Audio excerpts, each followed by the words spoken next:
का घर ठीक से ही चल रहा था। मतलब अब सास और बहू दोनों कमा रही थी, खुद की जिंदगी जी रही थी, मिलजुल कर रह रही थी।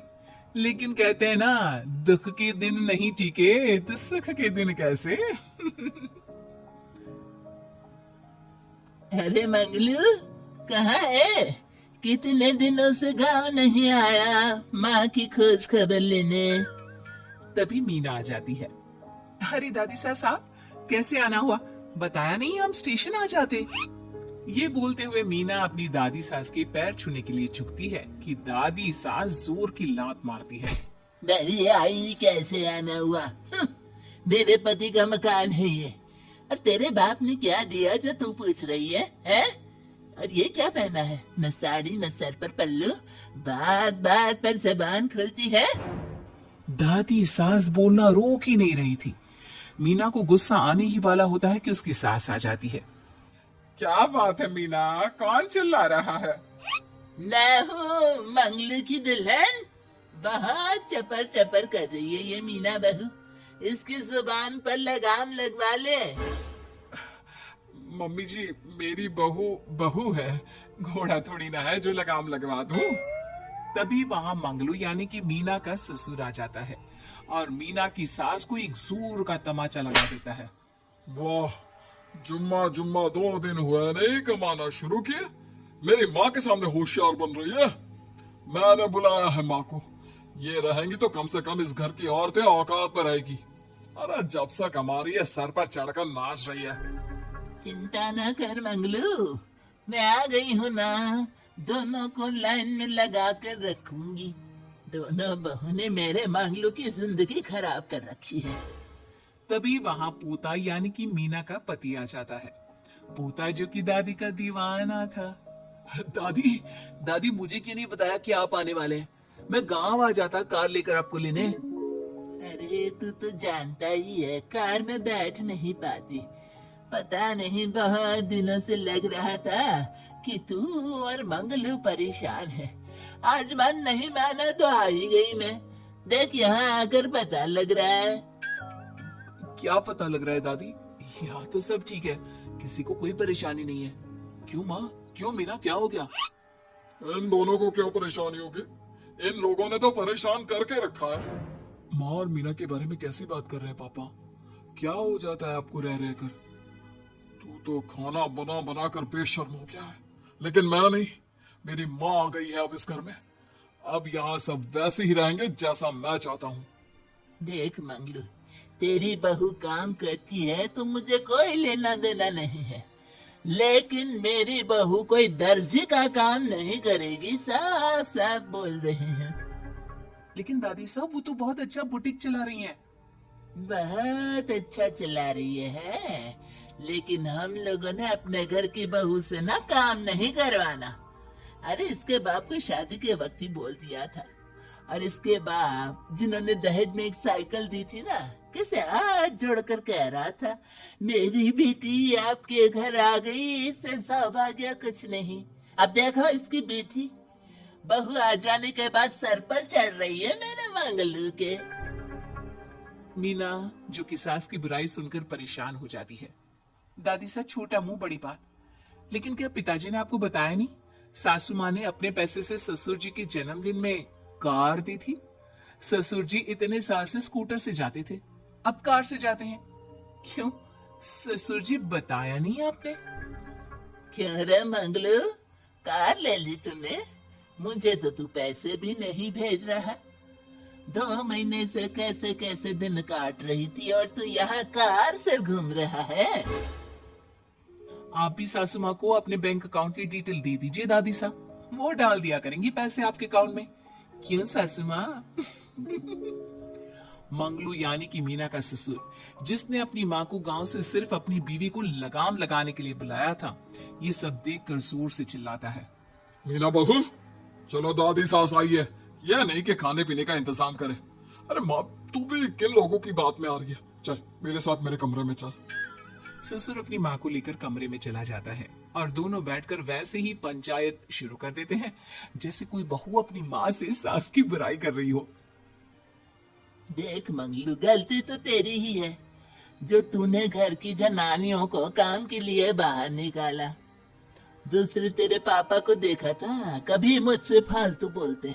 अरे मरते दम तक तेरा बाप मेरी मुट्ठी में रहा है, यही सिखाया था मैंने तुझे। क्या बोलूं माँ, जब से ये मीना बहू घर आई है ना, इसने घर का सारा इतिहास भूगोल बदल कर रख दिया है। उस तितली से तो मैं बाद में निपटूंगी, पहले तेरी वाली को तो ठीक कर दूं। अरे बहू क्या आ गई, खुद को टाटा अंबानी समझने लगी है।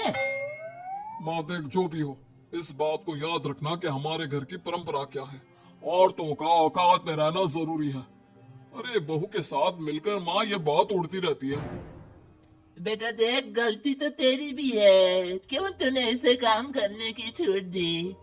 मारना भी कम कर दिया है तूने इसे, वरना पहले आती थी तो बहू का कोई ना कोई हिस्सा सूजा हुआ या काला ही दिखता था। देखकर तसल्ली मिलती थी कि तूने कंट्रोल कर रखा है।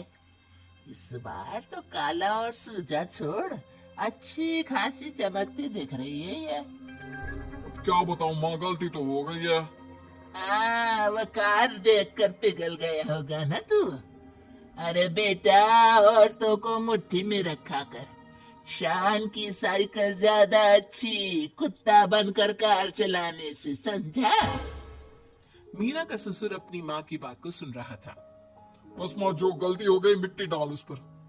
अब बस तू ना घर पहले जैसा करके जाना।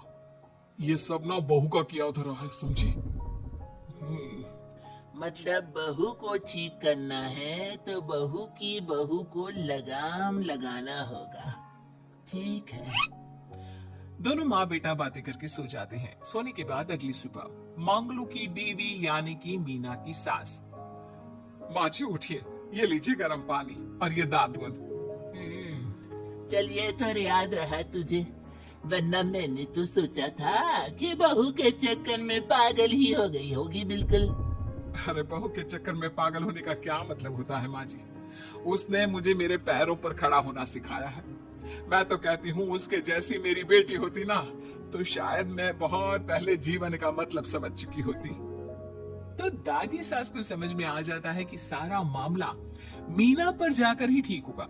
वो सोच लेती है कि अपनी बहू को छोड़कर पहले मीना को सही करना है। फिर अगले रोज, अरे मेरे पोते के पास तो मेरे पास बैठने का वक्त भी नहीं है, हैं?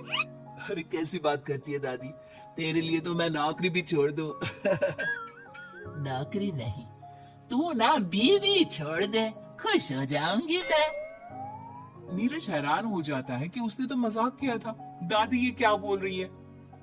कैसी बात कर रही हो दादी, मीना ने तो सारा घर संभाला हुआ है। पहले तो घर गिरा जा रहा था ना।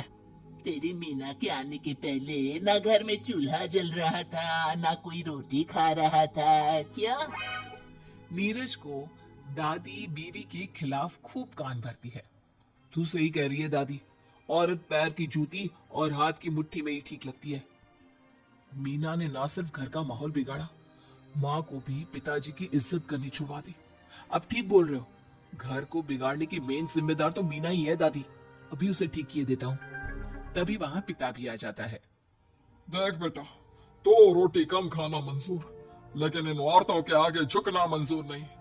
तेरी दादी ने घर की परंपरा बनाकर रखी, मजाल कि मेरा बाप मेरी माँ के सामने कुछ कह लेता। पर पापा, एक बात पूछनी थी। रहने बेटा, तू ना कंफ्यूज है जीवन में, तू ना कंट्रोल कर पाएगा अपनी जनानी को। मांगलू, मेरी तो टिकट ही करा दे गाँव की। तुम लोगों के घर तो मर्दों की कोई इज्जत ही ना है, और ये मेरे घर की परंपरा ना है, मैं चली। अरे ना ना दादी, मैं तो बस देख अब मैं कैसे कंट्रोल करता हूँ इसे कल। फिर अगले रोज मीना ऑफिस के लिए तैयार हो रही थी कि देख मीना, आज मेरे दफ्तर से कुछ लोग खाने के लिए आ रहे हैं, तो शाम के खाने में, लेकिन आज तो मेरी मीटिंग है, फिर घर आने में मुझे देर हो जाएगी। तो मैं क्या करूं? बोला ना शाम को खाना बनाना है तो बनाना है, समझी? मीना को पति की बात अजीब लगती है, पर वो दादी सास के सामने कोई भी ड्रामा क्रिएट करना नहीं चाहती थी। ठीक है, मैं शाम को जल्दी आ जाऊंगी। अच्छा क्या खाना है प्लीज जल्दी से बता दीजिए। पर बेटा तू तो। बहू सास को चुप रहने का इशारा करती है। लेकिन पोते को तो लड़ना था। वो मीना पर जोर से चिल्लाता है। मीना देख, ज्यादा हीरोइन मत बन। आज ऑफिस जा रही है तो जा, लेकिन सुन, तुरंत रिजाइन देकर घर आ जाना। ना मुझे तेरी कमाई चाहिए, ना ही तेरी नसीहत। आज से घर में वही होगा जो मैं चाहूंगा, समझी? अरे कैसे लैंग्वेज बोल रहे हो? ये तुम्हारी बोली नहीं है। कौन सिखा रहा है तुम्हें? तभी दादी सास आ जाती है। क्या बोलना चाह रही है बहू? मैं मुन्ने के कान भर रही हूँ, हैं? हाँ, मुझे तो यही लग रहा है, वरना हम लोगों का घर अच्छे से चल रहा था। सभी मिलजुल कर एक दूसरे को इज्जत देकर रह रहे थे। लेकिन अब तभी मीना को उसका पति जोर से डांटता है। सास बेटी बहू की लड़ाई को बर्दाश्त नहीं कर पाती। देख नीरज, बहू को डांटना या फिर बहू के साथ गलत व्यवहार, ये सब मुझसे बर्दाश्त नहीं होगा। वाह रे वाह, सारी जिंदगी जो पति की डांट और मार खाती रही, अब बहू को थोड़ी सी डांट क्या पड़ी, गुस्सा आ गया। हाँ माँ, क्या हो गया? मैंने तो मीना को कहा कि देख नीरज, मेरी बहू को कुछ नहीं कहेगा तू। ये माँ ही होती है जो अपने बेटे को औरतों की इज्जत करना सिखाती है। लेकिन कोई औरत अपने बेटे से बहू को मारना या डांटना सिखाए तो ये शर्म की बात है। मैं नहीं चाहती कि तू औरतों की इज्जत ना करे, जबकि मैं खुद एक औरत हूँ। दादी सास बहू की बात सुनकर शर्म से सर नीचे कर लेती है। सच कहा सासू माँ, एक रानी ही अपने बेटे को राजकुमार की तरह पालती है, जो दूसरी औरतों का सम्मान करे। काश दादी सास भी पिताजी को अच्छे संस्कार दे पाती। मीना की बात सुनकर दादी सास उन लोगों से माफी मांगती है। मैं समझ गई बहू, औरतों की बेइज्जती करने को घर की परंपरा समझती थी, झूठी शान समझती थी। वो सब गलत है। औरतों की इज्जत से घर में माँ लक्ष्मी और सरस्वती का वास होता है। मुझे माफ कर दो।